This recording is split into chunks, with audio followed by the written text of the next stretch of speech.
Alors CMV Biogaz, c'est une SAS, c'est un groupement de 4 exploitations agricoles qui sont eux-mêmes des groupements puisque ce sont 4 GAEC avec plusieurs associés qui se sont regroupés autour du site pour transformer leur fumier en énergie. Alors moi j'ai eu connaissance de la méthanisation agricole par la presse agricole essentiellement. Voilà, les chambres d'agriculture aussi qui ont communiqué un peu là-dessus. Alors en fait, il y avait 2 agriculteurs qui étaient intéressés, moi et mon cousin. Et puis on a été en chercher 2 autres par habitude parce qu'on travaille ensemble et puis parce que le parcellaire, on est voisins. On avait des projets individuels en fait, moi et mon cousin. Et puis voilà, le groupement est né comme ça.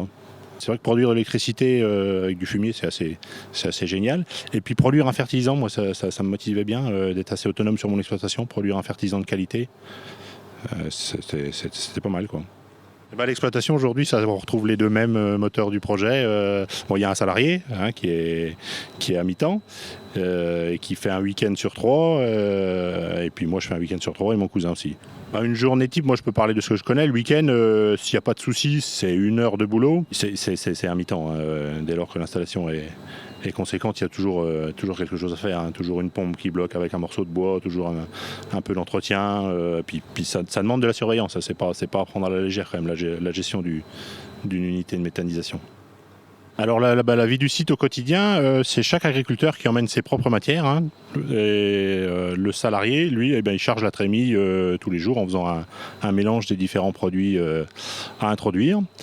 Après, il a plusieurs points à vérifier, des points visuels par les hublots, la viscosité. Il ne faut surtout pas être trop épais, pas de formation de croûte. Et après, s'il y a des capteurs, par contre, des volumes de gaz, qualité du gaz. Le gaz est analysé en continu.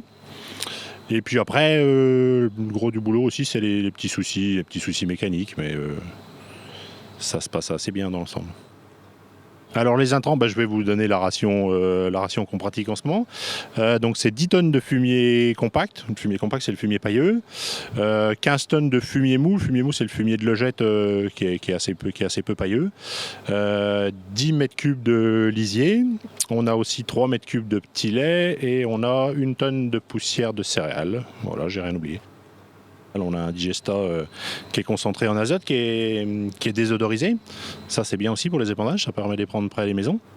Donc le plus gros du volume, c'est le digesta liquide, mais on a également un séparateur de phase qu'on fait tourner à volonté si on veut du digesta liquide plus ou moins épais, en fait. Donc le digesta liquide, j'en ai parlé tout à l'heure, il est épandu au pendillard, et le digesta solide est épandu à l'épandeur à fumier, tout simplement. On a testé sur prairie, on a testé avant maïs, ça répond bien. Le digesta solide est plus géré comme un engrais de fond, un petit peu moins riche en azote, un peu plus en potasse. On raisonne plus tout à fait pareil. Avant, nos fumiers, c'était plus un déchet, même si on savait très bien qu'ils avaient une valeur fertilisante. Mais on les mettait en dépôt bout de champ, pas forcément par des bonnes conditions. On abîmait le champ. On mettait ça un peu sur le champ qui portait. On n'avait pas. Aujourd'hui, on gère ça comme un engrais. Aujourd'hui, la méthanisation nous apporte 6 mois de stockage. On a un matériel performant pour répandre, donc on valorise vraiment nos effluents d'élevage. Là par contre on est parti en Cuba, c'est indépendant de la SAS. Donc on a acheté un tonneau à pendillard, puisque l'ADEME nous l'oblige, pour valoriser correctement le digesta. Et puis 2 tonneaux pour ravitailler, pour faire la route. En fait le tonneau à pendillard reste dans le champ, et on ne remplit pas la rampe, et on ne sort pas du champ, on ne salit pas la route. Donc on travaille également ensemble pour les épandages. Ouais.